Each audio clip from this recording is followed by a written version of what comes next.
listening to Sudbury News Talk. I want to show you something. Stand by. On the morning shift. Anything could happen. Sudbury News Talk on the morning shift.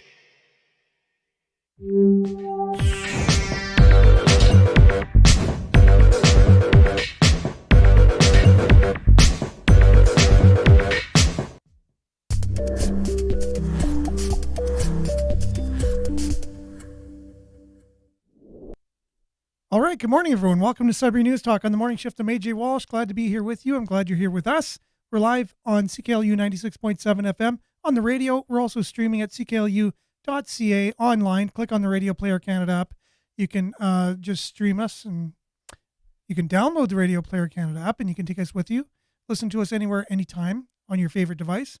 You can also catch us live at facebook.com/Sudbury News, youtube.com/Sudbury News. For the time being, we'll just take it as we can get it.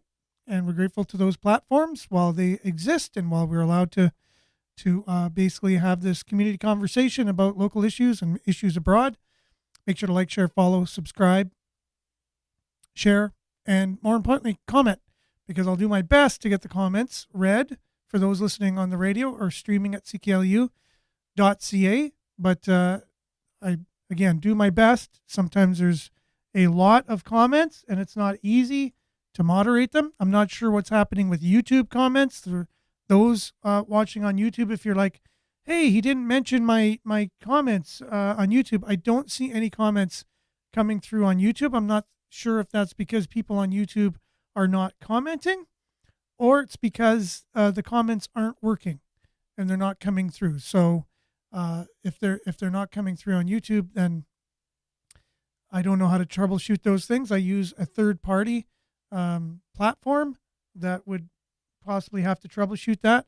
I will pop them off in email today if I don't see any comments coming through from YouTube. So again, my apologies if you've been on the show the last couple of days and you're commenting on YouTube and I haven't mentioned it or you haven't seen it on the screen. It's just because they're not coming through on my end. And so I apologize for that. We have a great show planned for you today. We have news, we have weather, we have sports, and we have our deep dive again, just following up on the interesting debacle that this country is, not only to ourselves, but to the world, and just questions all over the place of why we were giving a Nazi a standing ovation in the House of Commons, and no one vetted it. No one did a Google search to see who this guy is ahead of time. World leader there, and he could be at risk. And you'd think our security, like if you tried to go to the House of Commons and get in for a parliamentary meeting, you'd have to possibly have, the RCMP takes care of it, so you'd have to have your fingerprints taken, you'd have to have a background check, you'd have to pass all kind of security measures in order to get in there. And so how did a wartime Nazi get in? And, so just so many questions about the competency of our government. And I'll leave it at that. So we'll get to that a little bit later. But we have weather. We're going to start with that. Then we're going to have a sports update. The Sudbury Wolves are beginning their hockey season this Friday. We want to talk a little bit about that. And we're discussing the possibilities of renovating or building a new arena. That's back in the conversation. So once we get through that and some local headlines, some good morning salutations to all y'all joining us, we'll then be able to do a little bit of a deep dive this morning. So we'll be back with the weather, sports, and news, and your comments right after this.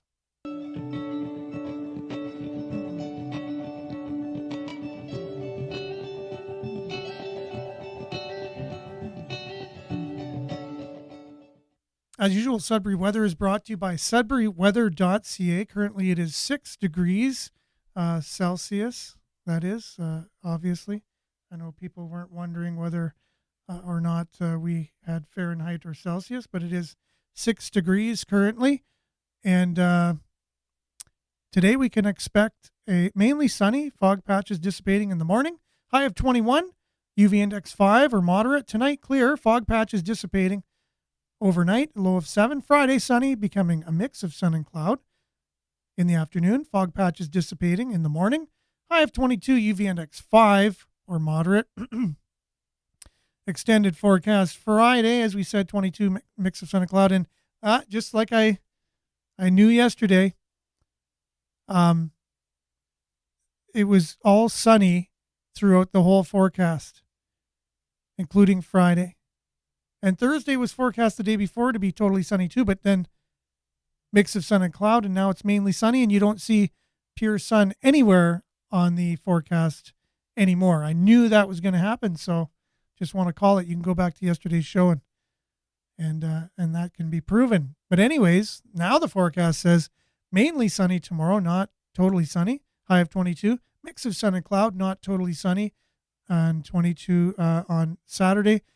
Now Sunday, 30% chance of showers, high of 23.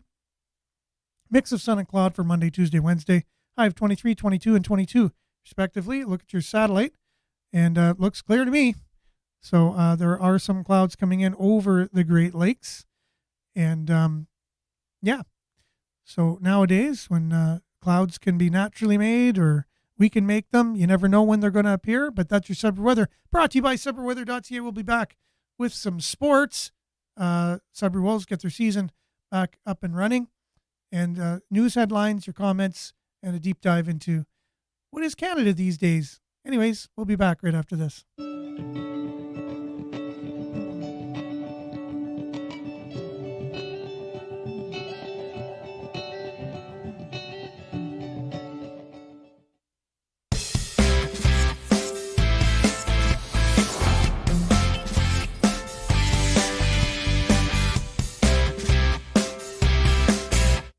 All right, and sports brought to you by SudburySports.com.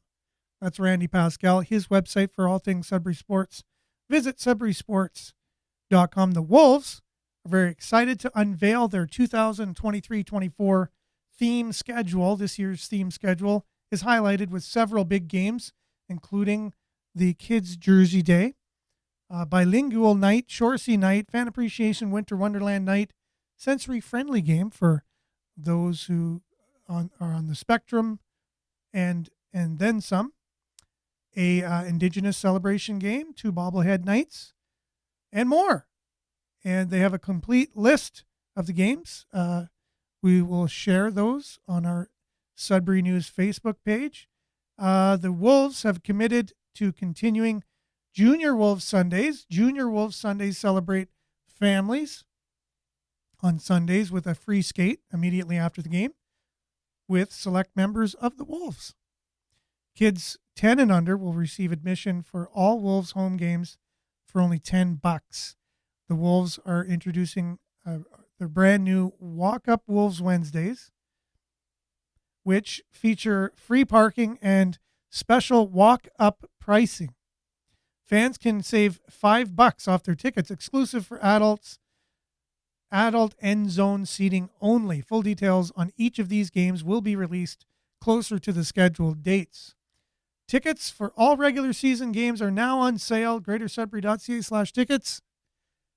And at the Sudbury Arena box office, fans can still secure their 2023-24 season membership starting at $549 plus HST for the 34 regular season games. The Wolves will open that regular season at home with a doubleheader weekend with the Bulldogs on Friday and the Battalion on Sunday.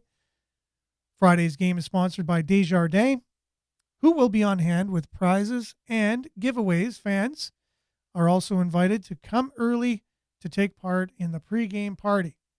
There will be fun games, face painting, live music, and more.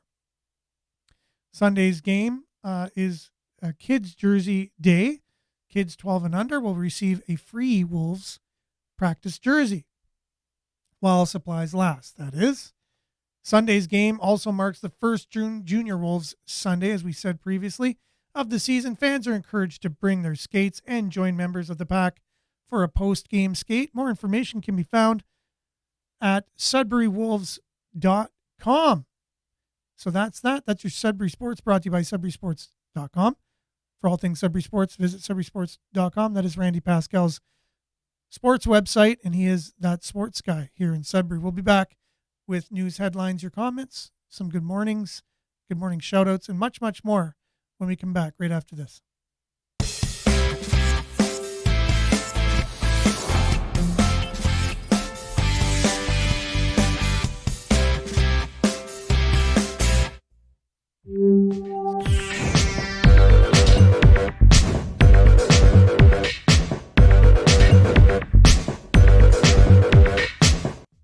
Okay, so welcome back. Thanks for being with us, everyone. We do have some, sports related, a sports related story I was going to put in the segment, but we can cover that when we go through news headlines. And that's about what's up with the Sudbury Arena. Why is that back in the news? First off, good morning, Judy. Thanks for being with us. And Shane, good morning, exclamation point. Michael, G-Day. Good morning, Michael, and good morning. Take care, stay safe. Good morning, David. Belinda, good morning. Worrying doesn't empty tomorrow of its sorrows. It empties today of its strengths. Awesome. Keep them coming. Michael says, how did he get into the country? Yeah, exactly. You're speaking of what we're going to be talking about in the 90-some-year-old Nazi who got this,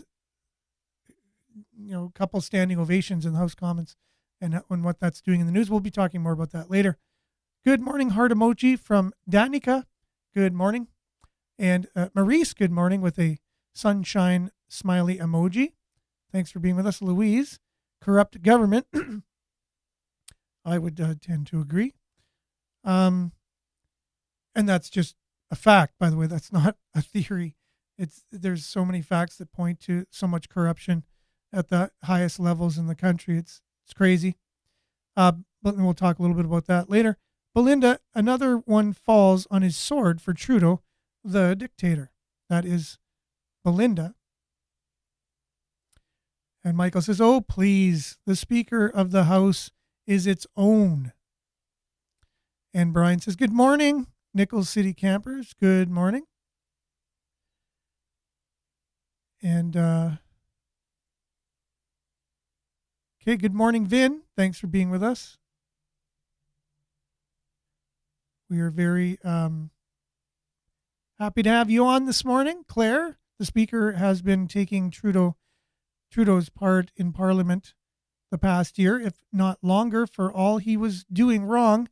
We could see that in the House of Commons meetings, he was in it all the way. And good morning, by the way. Yes. Good morning, Claire. Great to hear Zulich giving the kids a break, for sure. And then there's some comments going on between those that are joining us, so that's great. Keep the conversation going. I'll do my best to moderate and see who is speaking and to us or to the conversation and who's speaking to each other. I want to let everyone know that we want to maintain some type of respect on the show in terms of, we're all Canadians, right? We're not just Sudburyans. People join us from around the area, the region, and the world. And so if you're welcome to comment no matter where you're coming in from.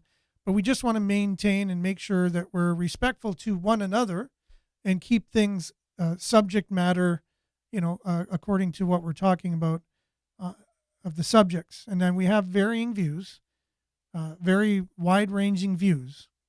But we definitely want to make sure that it's respectful. And I'll do my best to keep that same standard myself.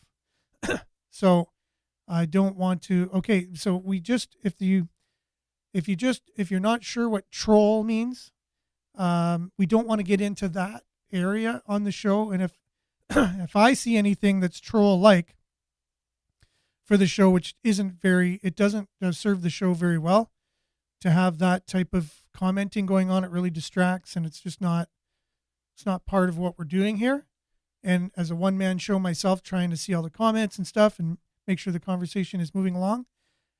If you look up the definition of troll on the internet and you find you're kind of getting into that area, you'll know that you may be in some whatever that you may find you won't be able to comment anymore, because I'll have to moderate that as the only person who's in charge of making sure all this works properly.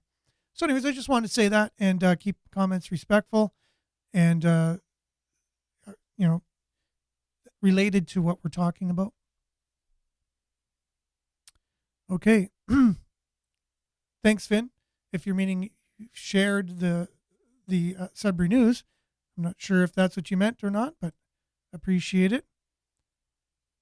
Okay. So yes, Michael, I'd like to know who you, AJ, are calling a hater. So that definitely is in troll territory. You're not really into the discussion. You're kind of trying to poke the host and get a reaction out of the host. I mean, that's fine, but not on this show. That's not what this show is about. So I'm not trying to poke you and get a reaction out of you, and I would appreciate the same respect back. So if you continue that type of commenting and that type of troll-like behavior, just go on. You look up the definition. I'm not going to give it here. As a human being, you should be able to look that up yourself. And if you see that you're in that, range, then make sure to moderate yourself, or you will not be able to comment on the show. So that's just the way it is. You sometimes have to be firm with these things. Rhetoric is the first step towards activity. Let's be civil, for sure. All right, so let's get into some of the headlines here in Sudbury. First of all, the comment here, and we'll get this here. Councillors opt for more studies on the future of the Sudbury Arena. Report will detail the pros and cons of building new versus renovating the 72-year-old facility. Yes, it is 72 years old. That is 72 years young, as some people might call it. Ward 3 Councillor Jerry Montpellier wants the city to leave the old girl alone. Okay, there's going to be a lot of opinions about this. I know that coming up during Tuesday's City Council meeting. Talk turned to the future of the event center and the Sudbury Arena. For years, the question was whether to renovate or build new has caused turmoil. Earlier this week, Montpellier posited a third option for the current community arena on Elgin. Okay, what I'd like to see in the report is just leaving the old girl alone, putting on lipstick and paint. I guess that's the third option. So we're wondering whether we need to, modernize, renovate. So that's one. Build new. That's two. And Montpellier is saying, just slap some paint on it and lipstick and dress it all up nice. That's what I'd like to see.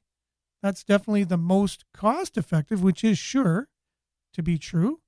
It's like having an old car. An old car, it has more parts to it than just the body and the look.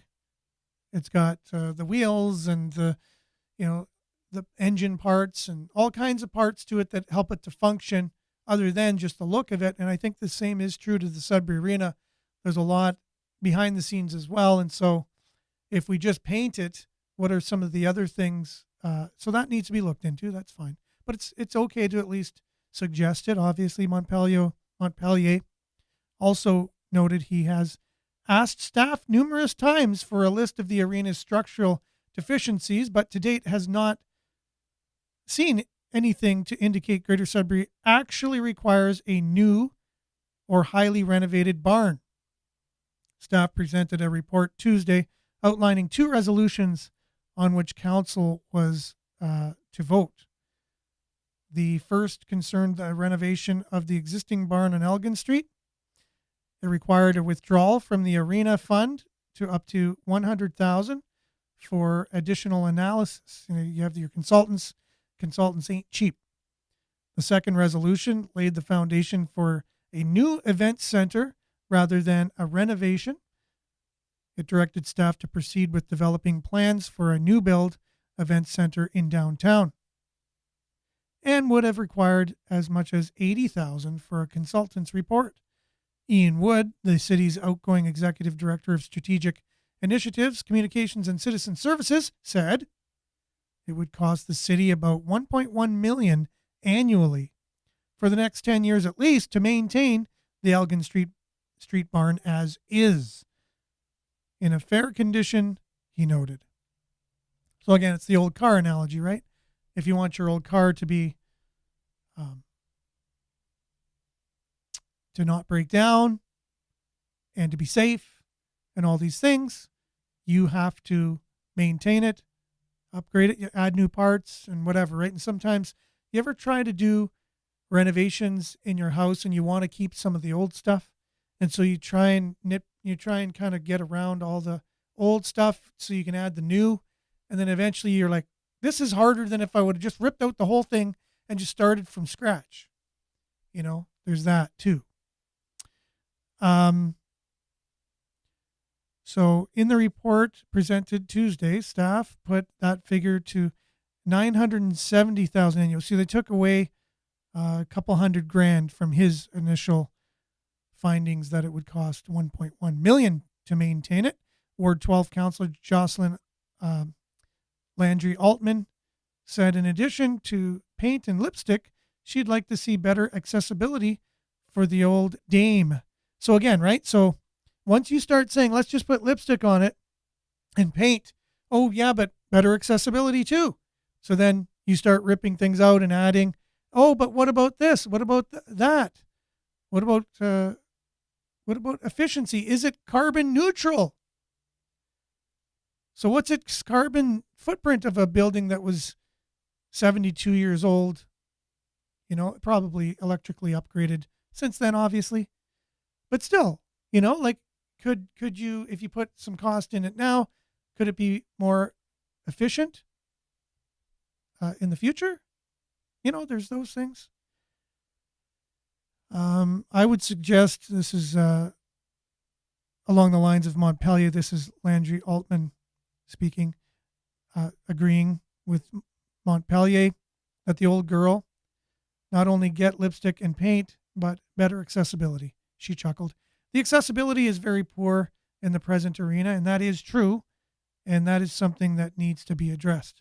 The previous council killed the events center plan for the Kingsway Entertainment District, as we well know, in July of 2022, after costs skyrocketed to $215 million. And you can bet your bottom dollar that if they were to build a new arena now, it would still be high. And even if they were to renovate, any cost to do anything is going to be higher now than it was then. We should have had a new arena, 5+ years ago. It really didn't need to take that long. It's just Sudbury does things, Sudbury does things their own way, right? So we killed the Kingsway Entertainment District in 2022 after they skyrocketed, but the city still needs a center to replace the 72-year-old arena on Elgin. Ward 8 Councillor Al Sizer made the case for a new build. He said renovations are complex with a number of unknown variables. It's not as easy as punching out a wall and putting in a set of stairs, he offered to his colleagues. He also said a renovation would not address all of the structural deficiencies we require to host national events in 2023 and beyond. While he admitted the costs could seem exorbitant, Sizer said the reality of the current context, waiting will not reduce cost for the project. Correct. It's only going to increase. So there's so much more here. As presented in Tuesday's staff report, the resolutions of which council was to vote could have paved the way on breaking ground on a new event center, but Mayor Paul Lefebvre introduced the third option, one report detailing the pros and cons of building versus renovating at a cost of up to $200,000 for a consultant. That is, we don't have money for a audit of the city, but we do have money to be paid for several different consultants reports on the Sudbury Arena. So a cost of up to $200,000 for a consultant for Paul Lefebvre's option. The report would include a plan to open a new events center by 2027-28 or to renovate without impacting the Sudbury Wolves or the Sudbury 5 teams. And it would include budgets as well as financing plans for each option. We need to explore the costs and constraints and opportunities of a renovation, as well as if it's a new build, Lefebvre said. If we're going to go to the taxpayer to make this historic investment in downtown, I think we need to have all the facts in front of us as to what this looks like so we can make a proper and informed decision. It's not like other cities have done this very recently, right? Thousands of cities around the world have made new arenas in the last 10 years, let's say. It's not like we kind of know what it means. But anyways, I think we need to have all the facts in front of us to make an informed decision. It's a good principle. At the same time, something needs to be done. This work needs to be done. Exactly. Ultimately, the cohort voted to examine both options, delaying any groundbreaking by at least 6 months. A report will be presented to council next March. So there you go. Lots of comments coming in here.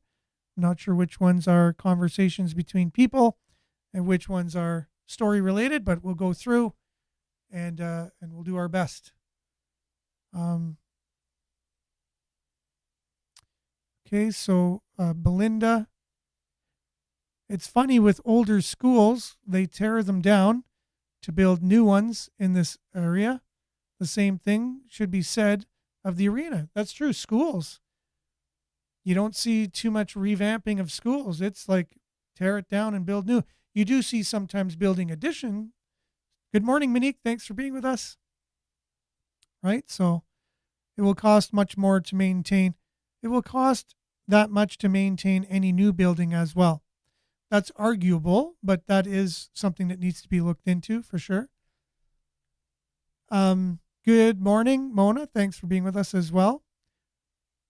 St. Louis de Gaz School building is just labeled a heritage site, and it is 100 years old. Shouldn't it have been torn down? Good question. Are municipal owned arenas good or useful? Good question. There was another floor underneath. Okay, once Ian Wood is out of the way, there will be a chance for the true analysis of the existing arena. Wood has been pushing for a new build for 12 years. He hasn't done a very good job of it.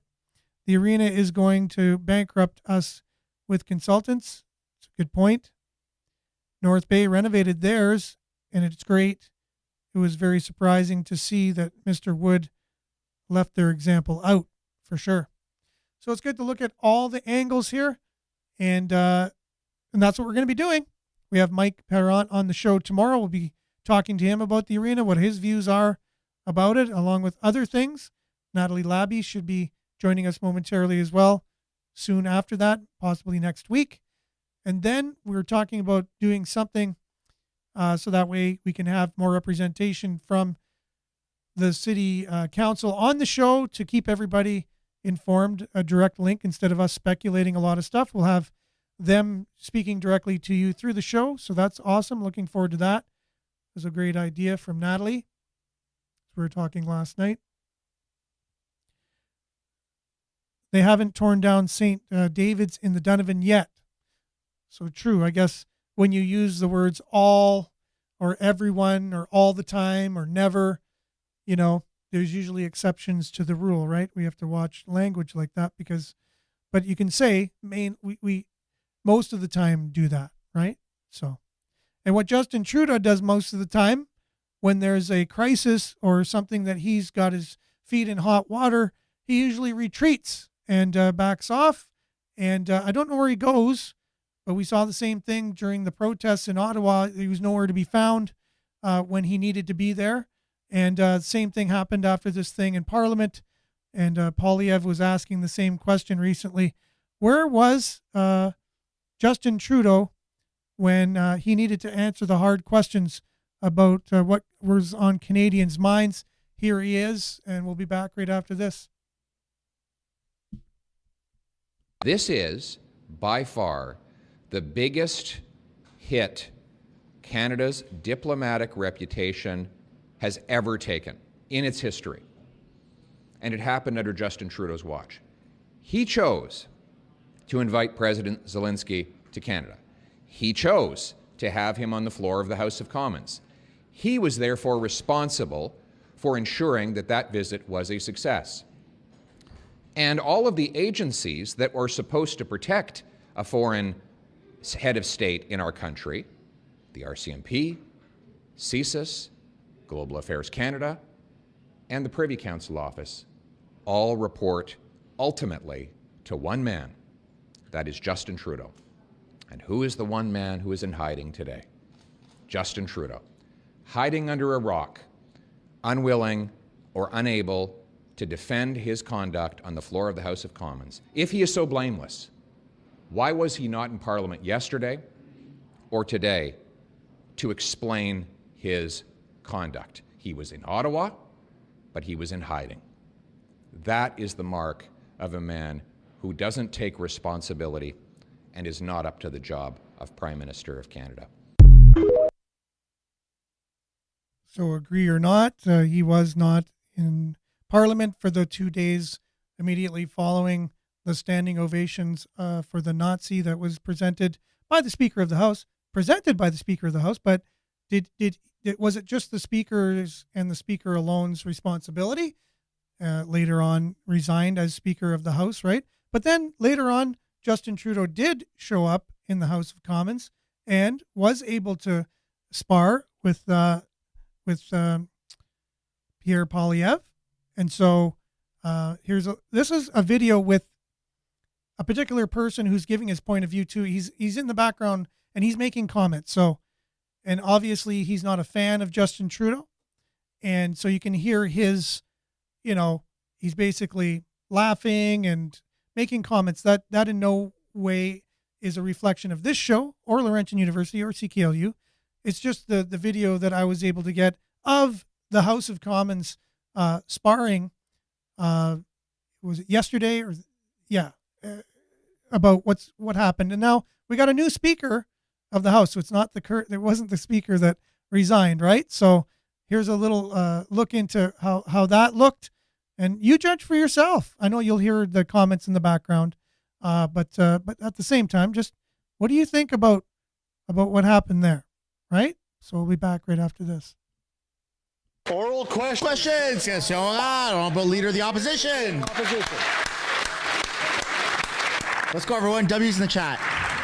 It was the personal responsibility of the Prime Minister to invite President Zelensky to the floor of this House of Commons. It was his personal responsibility to make sure it was a diplomatic success. It was his personal responsibility to continue to lead the government that has the security, intelligence, and diplomatic agencies that could have and should have vetted all individuals who were present and recognized. Yet this Prime Minister allowed for a monumental, unprecedented, and global shame to unfold in this chamber. Will he take personal responsibility for this shame and personally apologize on behalf of himself? Whoa! Let's hear it, Trudy. Let's go. On behalf of all of us in this House, I would like to present unreserved... Nah, not all of you. What took You. place on Friday, and to President Zelensky and the Ukrainian delegation for the position they were put in. For all of us who were present to have unknowingly recognized this individual was a terrible mistake and a violation of the memory of those who suffered grievously at the hands of the Nazi regime. Let's go, Pierre. Let's go, Pierre. Let's go, Pierre. The Honourable Leader of the Official Opposition.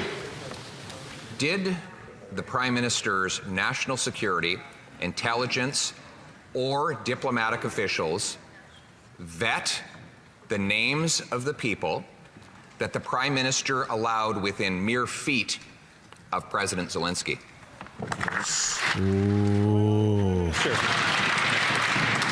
Mr. Speaker, the privilege and responsibilities and rights of parliamentarians are sacrosanct, and that the Leader of the Opposition would be suggesting that any visitor to this House should be vetted by the government of the day is actually a grievous attack on the rights and privileges. Oh, he's the victim!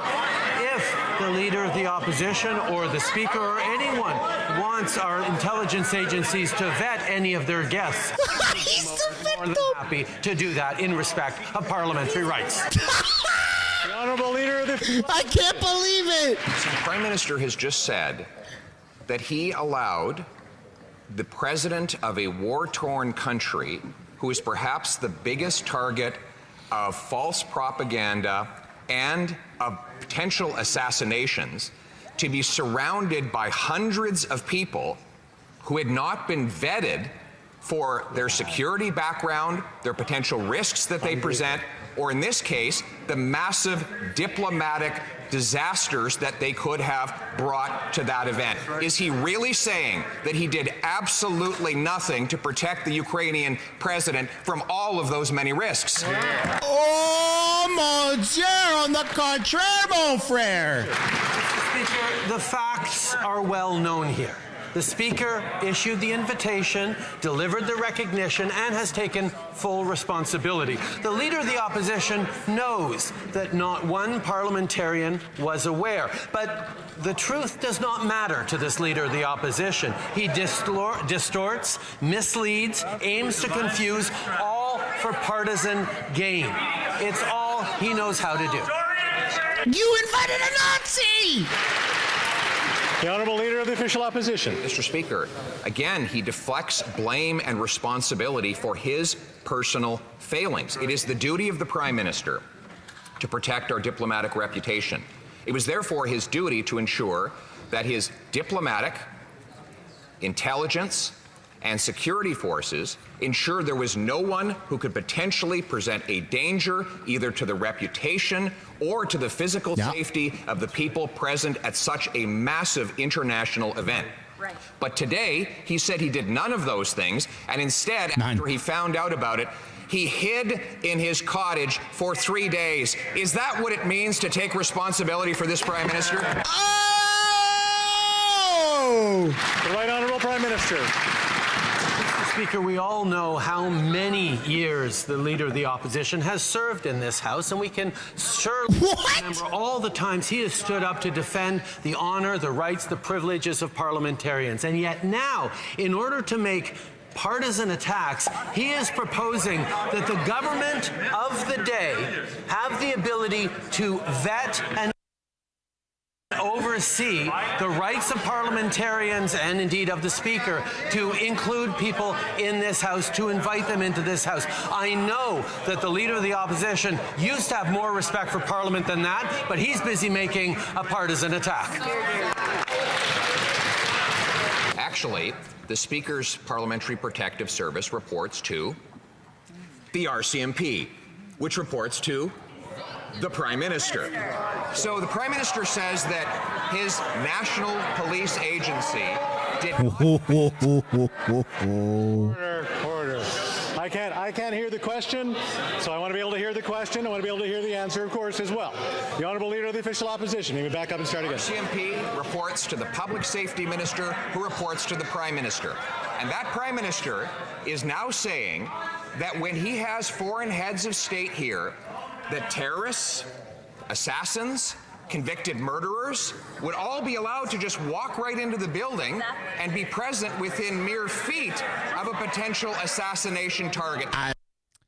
Yeah, so it looks like a lot of people are having a hard time with this particular person's, commenting in the background. And I did give the disclaimer ahead of the video. I said this guy, it's not what we would do on the show or whatever, but I guess some people can't overlook some people's disdain in that way for what's being said. I think inside, I have no problem. It's my insides are, I have the same reaction to what's being said. It's just he's saying it out loud. But at the same time, you might want to hear if you think that's okay to not answer questions and not be accountable for for what just happened in our House of Commons and not answer. He doesn't answer questions. I've never heard him answer a question straight out, ever. He doesn't answer questions. He just doesn't. And so just wanted you to get a little taste of that anyways. But the narrator, he came in and he was obnoxious and whatever. And so I apologize for that. So if you are going to do your homework and go back and get a unadulterated version of that exchange, I would encourage you to do that.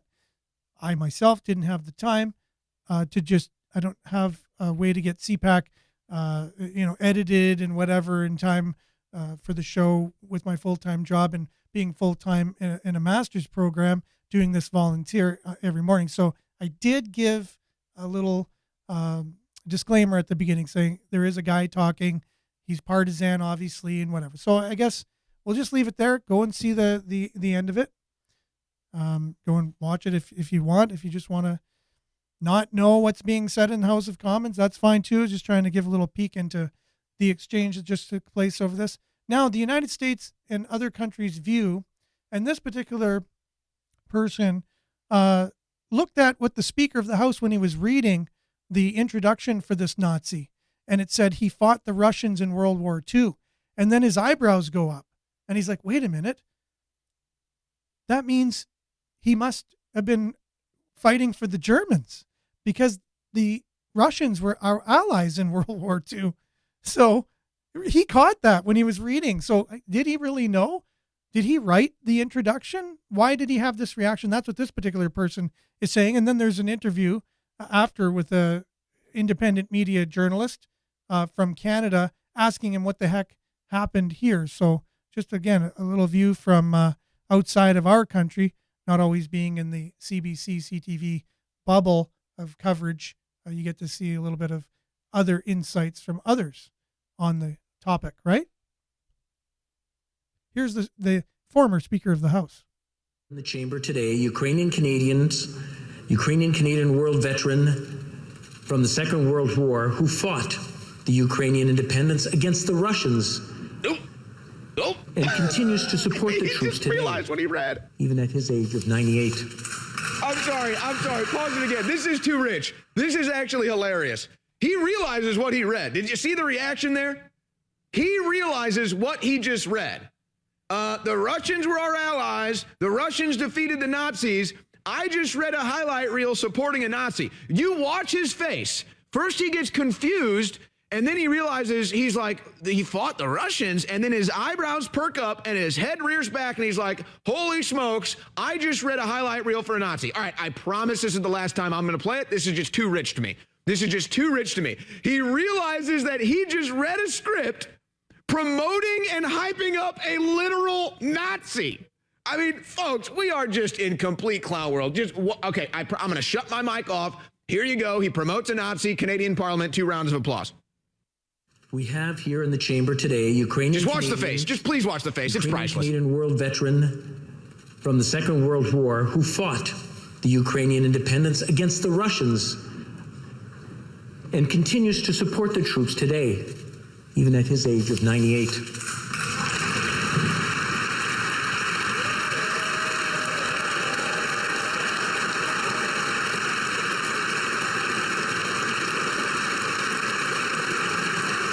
Yeah, so it goes on forever, and then it's like, this is what they do at like ball games, like a baseball game. A guy hits a third home run or has a big home run, and they do a standing ovation, and then he walks from the dugout, and then they do another standing ovation. It's like, yeah, he's a hero. We want a curtain call. And now they do it for Nazis. Ezra Levant, I thank you for joining us. I know you've got some other stuff going on. I want to give you the floor here because here's some of the headlines in response. Apology demanded after MPs honor man who fought for Nazis. Who is Yaroslav Hunk, ex-Waffen SS member, gets applauded in Canadian Parliament. Trudeau and Zelensky honor 98-year-old veteran who fought alongside Nazis in SS division. All right, we're beyond the pale, total twilight zone. Ezra Levant, your response. Trudeau calls everyone he doesn't like a Nazi, and yet he is the first Canadian prime minister in history, or first Democratic leader in the world that I know of that literally invited a Nazi to attend Parliament, and he got a standing ovation. And I'm not talking about a conscripted guy or an enlisted man, low down in the pyramid of the Nazi Wehrmacht. I'm talking about someone who volunteered to be part of the SS. That's the nastiest, most brutal fighting force in the Nazi regime. Those are the folks who would hunt for Jews in the attics. Those are the folks who would shoot people and dump them in a mass grave. That's the Nazi Waffen-SS. They actually trained at Dachau. They took orders directly from Germany.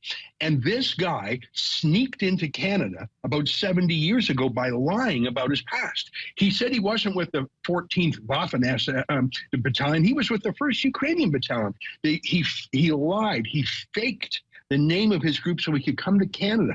Now, Owen, he lived a quiet life for 70 years, keeping a low profile. Maybe he was worried that some Mossad Nazi hunters would find him, kidnap him, and bring him to Israel for a trial like they did for Adolf Eichmann.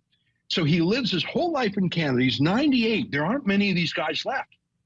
And then suddenly he gets a phone call from Trudeau's office saying, come on down to Parliament. You're actually a hero. I mean, he's got to be thinking Adolf Hitler would be so proud of me now. And not a single journalist and not a single politician, not a single person in the establishment said, what? If this guy was fighting against the Russians in 43, 44, 45, what side was he on? Because the only people fighting against the Soviet Union then were the Nazis. Imagine the word trickery necessary to get this guy in. And don't tell me that Trudeau didn't know. I heard your analogy with baseball, but this is more like a State of the Union address. When the president calls out this guy in the crowd, an Army veteran calls out that guy in the crowd, a small businessman. They know exactly who he was. He was vetted. He was their hero. And they just thought they could get away with it. But independent journalists blew the whistle, not the regime media, Owen, independent journalists. You know why? Because the rest of the regime media is in on it. Yeah, the people that cry Nazi, Nazi, Nazi when someone disagrees with them are now celebrating a literal Nazi. I can't even believe now it's the total boy that cried wolf phenomenon. But if I'm a body language reader, there's two moments that have me extremely intrigued. First of all, you have the speaker there who I think he kind of realizes it. If you watch his face, his eyes perk up and his head goes back. He's like, wait, he fought the Russians? He's like, wait, he fought the Russians? Like, what am I? Wait, is this guy the Nazi? And then the video where he's like wiping his brow of the sweat. It's like all the stress that he's lived under being a Nazi for 70 years. It's like all the stress is now wiped away. He's like, oh, I'm a Nazi all these years and now it's all relieved. Yeah. That's exactly right. And, the fact that the Speaker of the House was reading and looked surprised to read goes to the fact that someone wrote that script for him. The reason I mention that is because this Speaker of the House put out a press release today and made a little statement saying, I'm the only one who knew about this. Don't ask any more questions. It definitely wasn't Justin Trudeau. It definitely wasn't Chrystia Freeland, our Deputy Prime Minister, whose own grandfather was a Ukrainian Nazi. I mean, there are some weird Nazi ties in Canada. Justin Trudeau went to Kiev about 3 months ago, and he met with a Nazi apologist that Zelensky himself fired. There was this Ukrainian ambassador who denied the Holocaust, and it was so crazy that Zelensky himself fired this guy. His name is Andrei Melnik. Trudeau met with him after he was fired. What were you doing? And so there's this weird thing where Trudeau calls every conservative he hates a Nazi, but Trudeau can't get enough of these Nazis. And today, when the Speaker of the House fell on his sword and said, hey, everybody, I was the only one who knew. Stop asking questions. I was the guy responsible for this. Don't pick on Trudeau. Really? It was obvious he was reading a speech written for him by someone else. This goes straight to Trudeau, and it's another humiliation for Canada at the hands of Trudeau. I think Canadians are starting to get a little bit tired of this guy. Well, and I kind of want to hone in on this as well. Ezra Levant with us from Rebel News, rebelnews.com, at Ezra Levant on Twitter. Do you think that Trudeau and his cabinet are just so ignorant that they didn't even realize what they were doing and they thought this would just be like a good promotional stunt for the war in Ukraine? I do, because remember, he's been going to Ukraine and meeting, for example, with this Andrei Melnik, and he's had no blowback. So I think he thought this will work. It's worked so far. I mentioned the Deputy Prime Minister. Her name is Chrystia Freeland.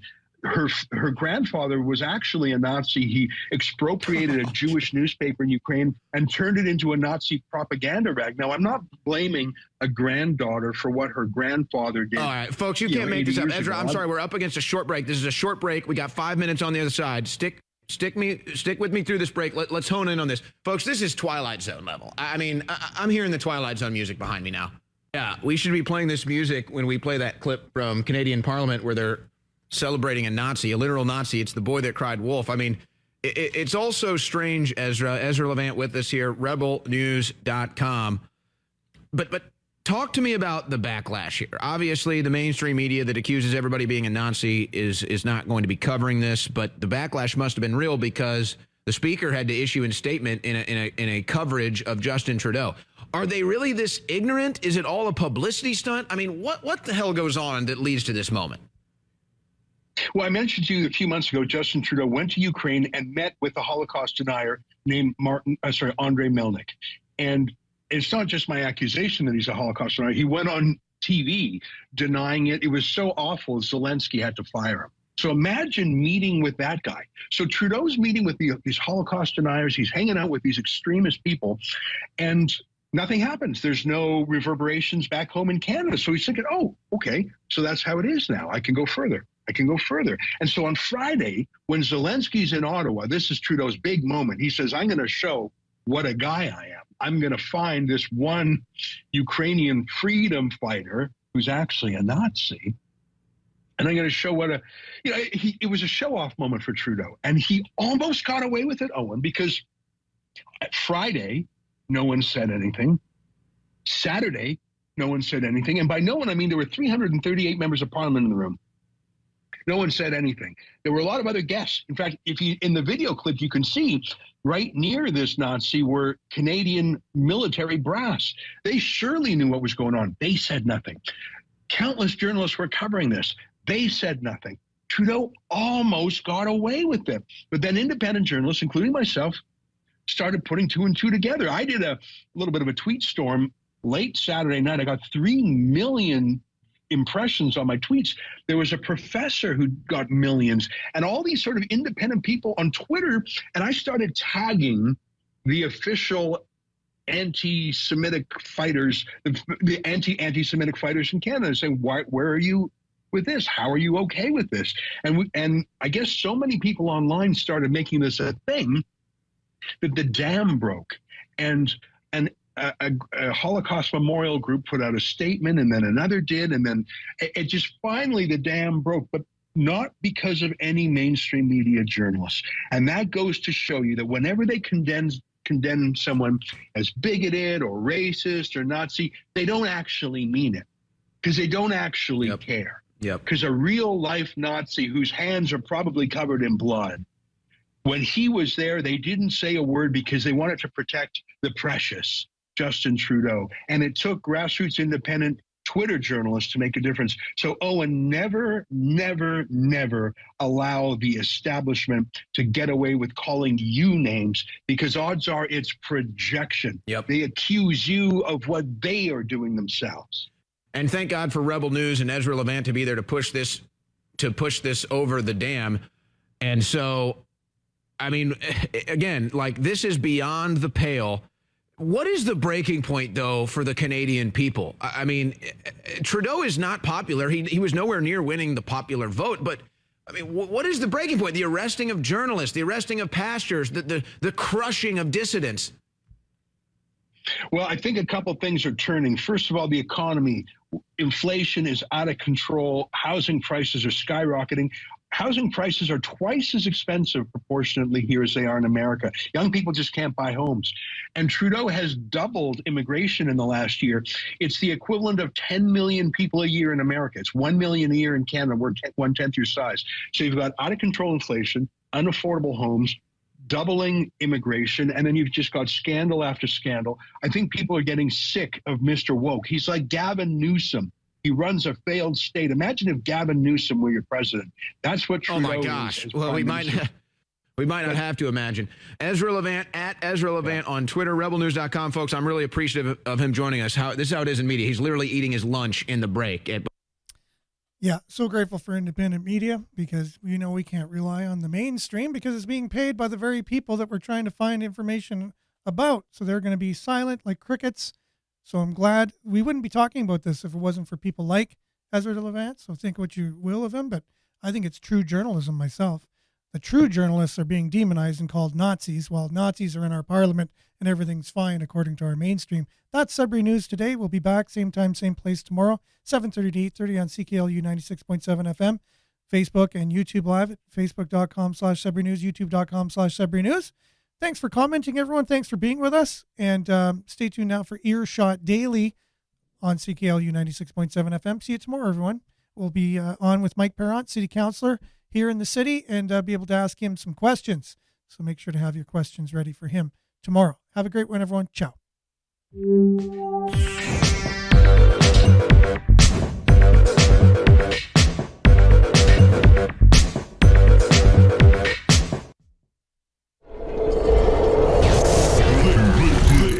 This is Sudbury News Talk on the morning shift.